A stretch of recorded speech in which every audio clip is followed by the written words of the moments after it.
बिनु सत्संग विवेक न होई, राम कृपा बिनु सुलभ न सोई।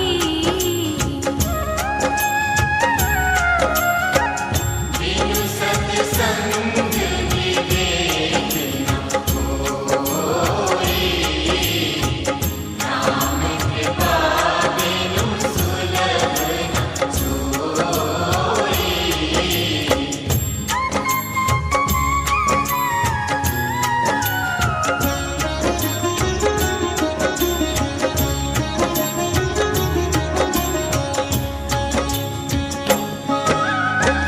होई विवेक मोह भ्रम भागा, तब रघुनाथ चरण